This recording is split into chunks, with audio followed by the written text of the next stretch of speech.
Good evening, I'm Katerina Georgieva. This is CBC Windsor News. Thanks for joining us. We begin with a breaking story. Unifor, Local 444 and Nexstar have reached a tentative agreement to unionize the EV battery plant. The local union says this is a major milestone and reflects the union's commitment to fairness, respect, and a strong future in the EV sector. The battery plant in the city's East End started production last fall, and at full production will employ 2,500 people. Workers will be voting on ratifying the deal this Sunday. And Windsor police are investigating a fire in the city's West End after it forced 10 people out of their homes. They now say it was deliberately set. The fire started in a vacant house on Campbell Avenue, south of College Avenue, late yesterday afternoon. Flames spread to 2 other homes. The damage to the main site is estimated at $500,000 and totaled $350,000 to the 2 neighboring homes. Police say a suspect was seen on the property shortly before the incident.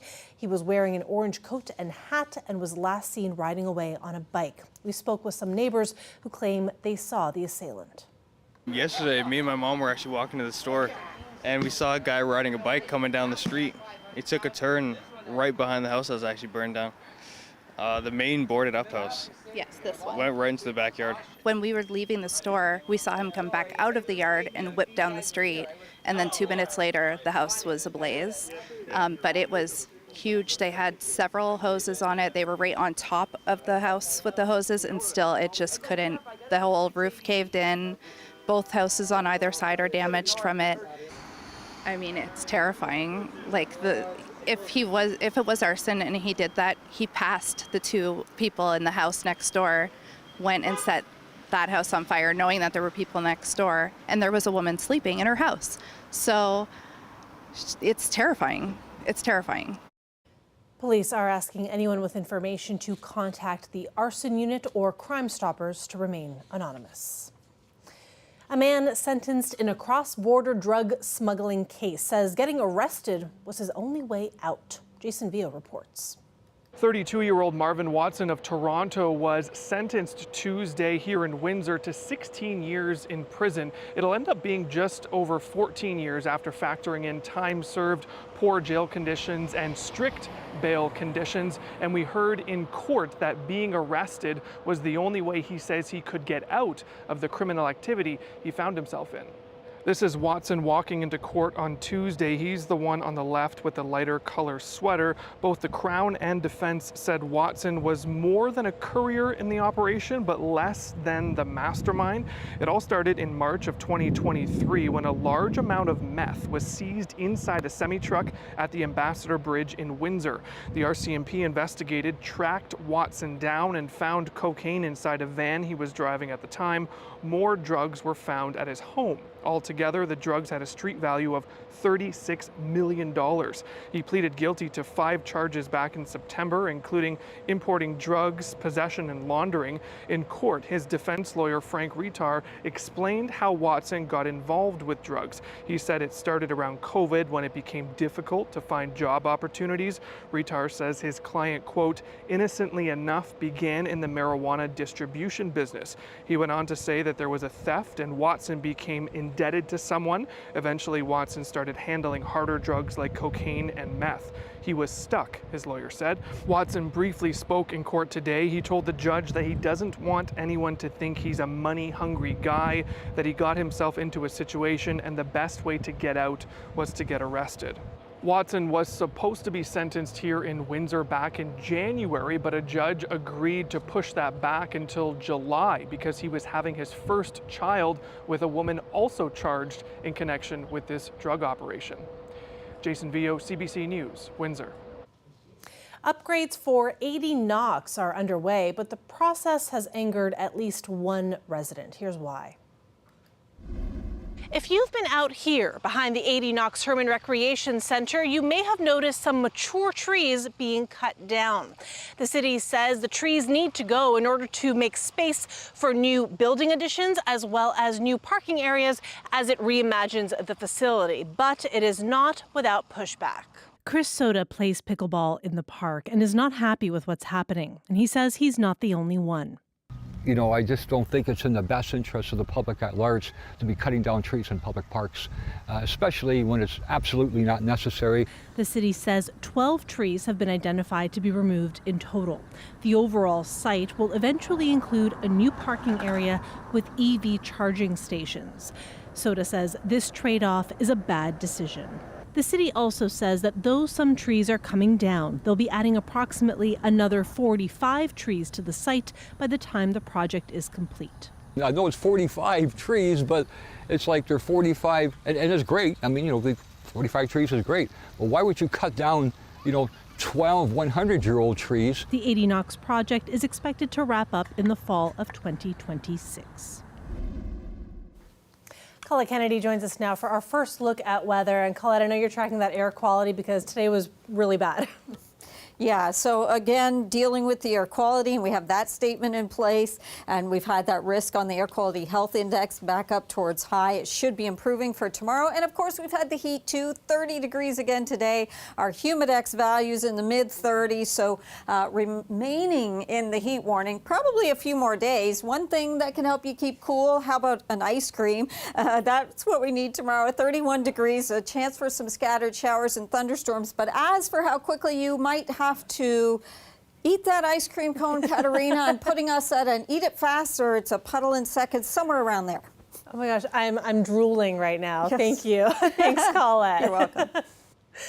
Police data shows a rise in intimate partner violence calls in Ontario. The provincial police force saw an 18% increase in reports of the violence last year. But as Julie Ayrton reports, there is a silver lining. Victim agencies say police are coordinating and responding to incidents better than ever before. Over the past several months, police and community agencies in both Lanark and Renfrew County have seen an increasing number of reports of intimate partner abuse. The OPP say it's the most reported violent crime. But I think we'll have to have... Erin Lee has worked in shelters for women fleeing violence for more than 3 decades. Here at Lanark County Interval House, the crisis line received more than 3,000 calls last year. So people are calling us after there's been a big incident of violence and looking at what their options are. And I think that that's a good thing that people are calling it.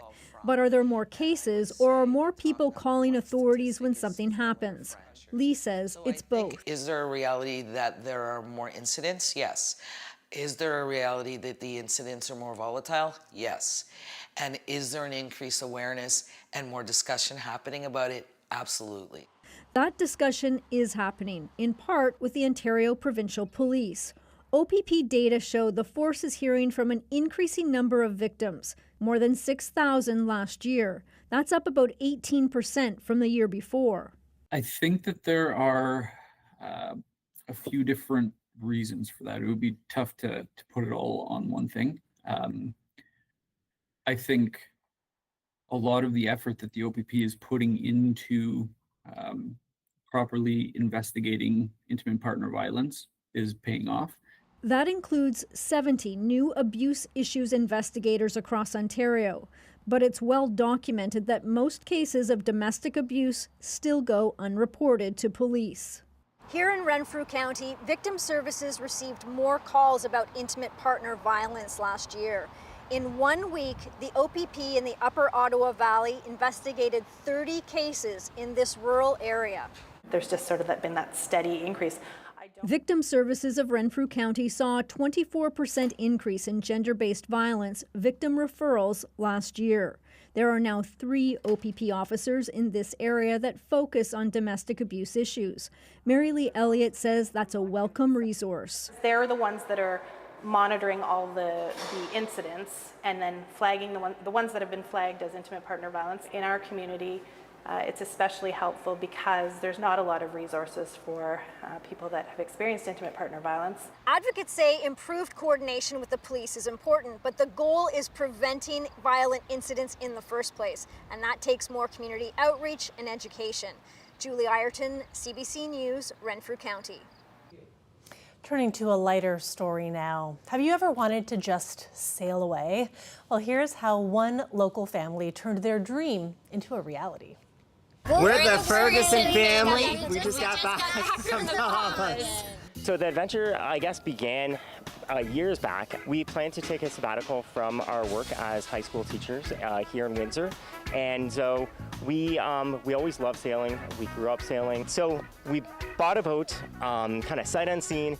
We drove the minivan all the way to Florida, packed the kids, the dog, who really didn't like water at the time, on this sailboat, and we sailed it in around the Bahamas for about 5 months, a little over 5 months, and sold it, and it worked out pretty good. We're kind of always in a state of moving, I would say. Bimini, when we got to Bimini, we're like, oh my God, the water's so blue and so amazing, and we've never seen such blue, amazing water. And then we'd be talking to other cruisers and they're like, oh, just wait, like this is nothing.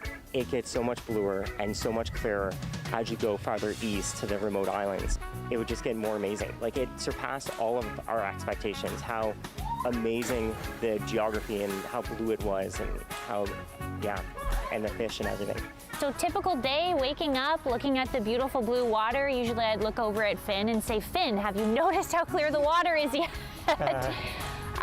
We would have some breakfast. We'd spend about 2 hours doing school with a little bit of moaning and groaning in those 2 hours, but then we'd finish up the school and then it was adventure time. So that usually entailed swimming of some kind, whether it was snorkeling and exploring reefs or hiking on land, finding caves. It was good, a lot more comfortable than I thought. I do miss back home with everything not kind of feeling wet when I was on the boat. I thought when we were sleeping it would be really rocky and I would be a lot more seasick, but it was definitely a lot better than I thought. A lot more comfier. Well, my favorite part was when I met all 4 or 5 of the octopuses and octopi in one spot, and I got to let them suction my hand. My favorite memory was probably when we went to the beach and we got to feed sea turtles. Some cool highlights, going to the Atlantis Resort, and kind of we were the only boat that docked right outside the Atlantis Resort, or anchored, and we just kind of got in and we're checking out the aquarium for a couple of days, so that was kind of a cool feeling. We hit a storm with our friends. Our friends came in to Nassau. We picked them up, so we were in a rush to get them to certain places, so we ended up sailing through the night, basically hit a storm. It was super rough, eh, kids? Yeah. Finally, we found this safe harbor. We went in, we anchored, and we stayed there for an extra day just to let everyone rebound. I think the biggest thing is the amount of connections that we had with people. Like, we've traveled before to a lot of different countries and meeting. We've never had or were able to get such close connection with people. The people down there were amazing. We've always talked about wanting to do it. We just didn't know if it was possible. Yeah, so it was nice to kind of live our passion for so many months. Such an amazing adventure. Turning now to international news. 2 men have been sentenced to 4 years and 3 months in prison for cutting down a world-famous tree in northeast England, a crime they committed and recorded nearly 2 years ago.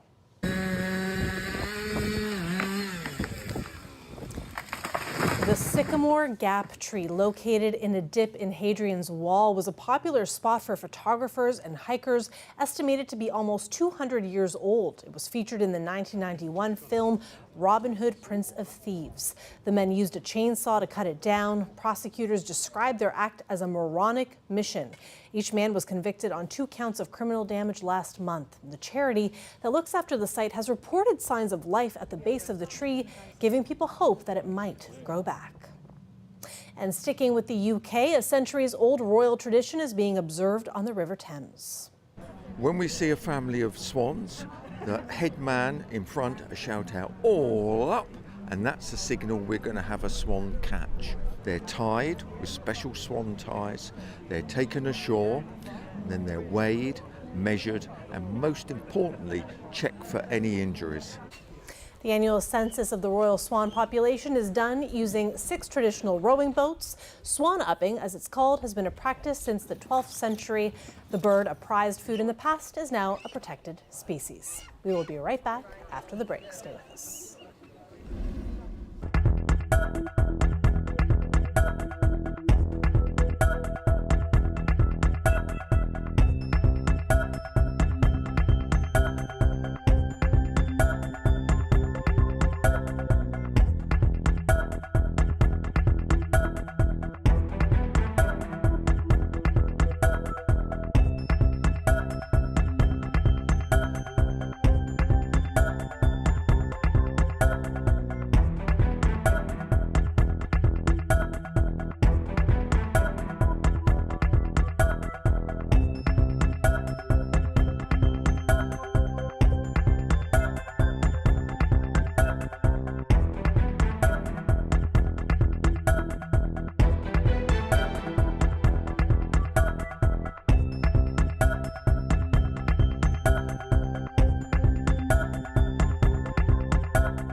Welcome back. Prime Minister Mark Carney hasn't given a status update on trade talks between Canada and the U.S., but earlier today he made a comment that suggests Canadians should lower expectations when it comes to tariffs. Ashley Burke explains.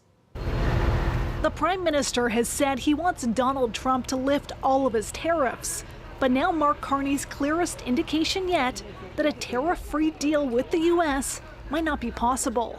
Son tariff, il n'y a pas beaucoup d'évidence. In French, Carney says there's not a lot of evidence right now the U.S. is willing to reach deals with countries without tariffs, and the government wants to stabilize the situation for Canada.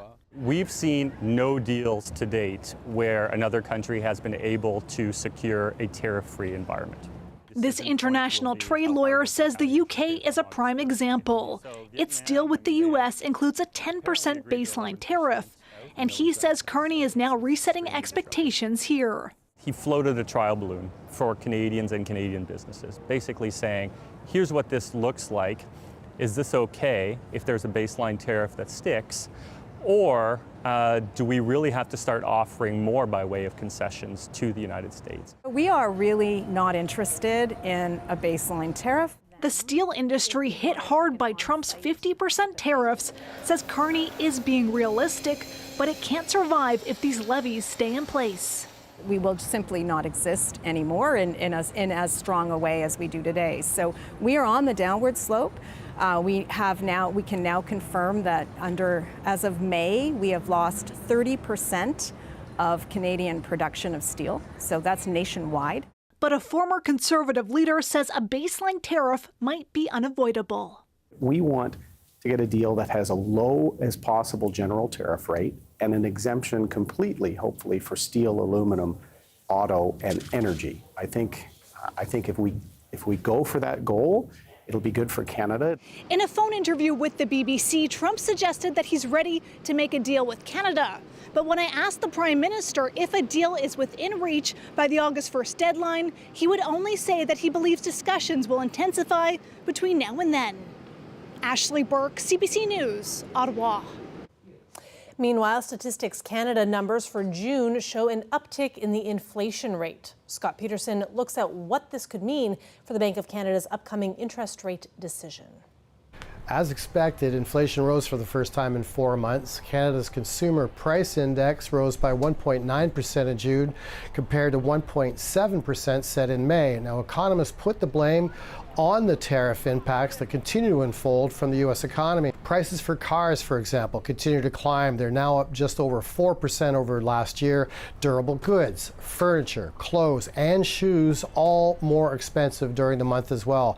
Groceries provided some relief to families, down on the month, but still up about 2.8% over this time last year. Now, because of rising prices, economists say the prospect of another rate cut by the Bank of Canada when it next meets July 17 does not look promising. Here's Chief Economist Doug Porter at the Bank of Montreal. The Bank of Canada has an interest rate decision at the end of July. We think they're going to pass at that time. September is still a possibility. That's the next rate decision. But we do need a better inflation number, I think, to get the Bank of Canada cut in September. And there is the catch for the Bank of Canada. An interest rate cut when inflation is above expectation could bring on more inflation. Scott Peterson, CBC News, Toronto. 9 First Nations in Ontario are asking a court for an injunction against Bill 5 and Bill C5 as they say the laws violate their charter rights. The legal challenge was filed in the Ontario Superior Court of Justice. The groups argue that the federal law known as Bill C5 and the Ontario law Bill 5 both pose a clear and present danger to First Nations rights to life, liberty, security of person, and equality. Bill C5 allows the federal government to approve big projects deemed to be of national interest, such as mines, ports, and pipelines, allowing them to bypass existing laws. Ontario's Bill 5, meanwhile, allows the government to suspend provincial and municipal laws through the creation of special economic zones. The First Nations are asking the court to prohibit the federal and provincial governments from using the legislations. The governments, meanwhile, say their laws are tools used to counteract the effects of Donald Trump's tariffs. Stay with us. We will be right back with Colette Kennedy after the break.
Colette Kennedy is back with us now for more on our weather forecast. Colette, the heat is really the constant story of the day, of the week, of the month, and it looks like that heat warning is going to stick around a little while longer. Yeah, Katerina, that's right. So for those who are really finding it just oppressive, a couple more days to go, and there'll be a bit of an adjustment. It doesn't mean it's not going to be warm, but we'll have some of those humidex values come down, and the temperatures a little bit too. Now, along with that, in terms of the energy for any rainfall or thunderstorm activity, a lot of energy with that jet stream nearly zonal here across northern Ontario, and that's where there's rain and some stronger thunderstorms in there, some rainfall warnings, and that's where all the activity is right now. But that's the system, that's the frontal boundary that will be eventually swinging our way, and so helping us out with changing this air mass out. Our current temperatures come down to 29, 28 Chatham-Kent, 30 Sarnia, London, you're coming in at 30 as well. Essentially mid-30s or just about for the humidex, that feels like temperature. And so there's that heat warning. So think of it for Wednesday, likely Thursday, and then perhaps later on Thursday, Environment Canada will make that adjustment, as we're also going to see our overnight lows getting a little lower and more comfortable. And then there's the air quality statement. Now, the air quality's been in the higher sector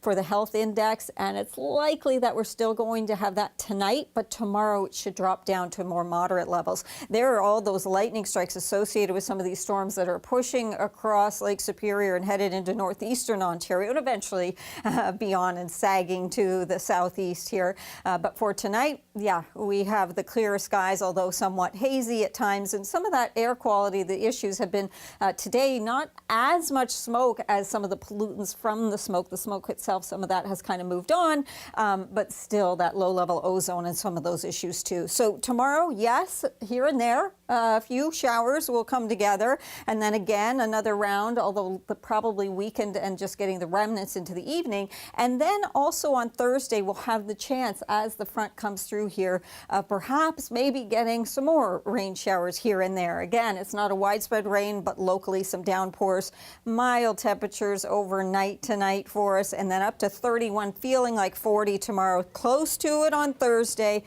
But then it's Thursday night, 15 degrees for the low. I know you'll believe it when you feel it, but we'll see mid-teens. And then much more comfortable Friday before we gently climb again. Love to see it. Thank you so much, Colette. And thank you, everybody, for watching. See you tomorrow.